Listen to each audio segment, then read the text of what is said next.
Well, in 2 days, family and friends of Omaha police officer Kerrie Orozco will say goodbye to her. She was shot and killed while trying to serve a fugitive with an arrest warrant. She was just 29 years old and was a new mom who had given birth to a premature little girl in February. Kerrie was killed the day before she was supposed to take her little baby home from the hospital. Let's remember her through some people who knew her the best. I'm joined on the phone by one of her best friends and former partner in the Omaha police force, Kevin Weiss, and also one of her former colleagues, Tony Espejo. Guys, thank you for being here. I appreciate it very much. You're welcome. Thank you. Kevin, you've been meeting with Kerrie's family today. How are they doing? You know, it's been tough for everybody. I just don't know how much more, I can say than that about how the family's doing.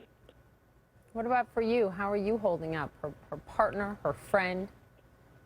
Yeah, it's been tough. I was Kerrie's partner in the gang unit for just under 2 years, and, just as anyone would expect, I was really shocked when I heard the news. If I was to make a list of, officers and, think something like this to happen to, she would have been at the absolute end of that list. And so, at first it's been, hard to understand and everything, but after I found out and I was with, her family and was in the room with her, all I could think of was, what the enemy intended for harm, God will turn for good. And we've been prayed that over her. Kerrie and I had prayed in the car several times. And so I know she's in heaven. I know she's in a much better place. Mm-hmm.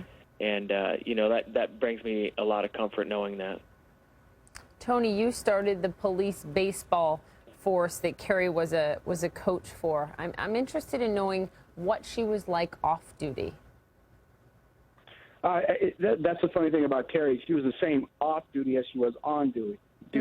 I mean, just absolutely tremendously caring, a woman, professional, but more than anything, I mean, it helped us build those bridges and those relationships between us and the community we serve. I mean, She was a huge ambassador for our program, which we started in 2009 with baseball, but we've been doing soccer, and Kerrie was a part of soccer also, which we started in 2005. And this year we were super excited because, I mean, every time baseball would come around, I mean, there was no question that Kerrie was going to be there for us, and she loved her kids. In fact, 2 days before this tragic incident, we were talking about baseball and how some of her kids now were too old to play, and she was very disappointed by that. And what we want to build with our baseball program, and Kerrie's been a huge part of it, is that we want something that these kids can look forward to every year. And I felt horrible the fact that we wanted the kids to come out and and train with us and still be at the games and everything like that. It's just when you got a 13-year-old kid versus an 8 or 9-year-old kid, it's a big difference in baseball, those who know baseball. But I mean, we were going to branch out and get bigger and better every year, and Kerrie was a huge part of that.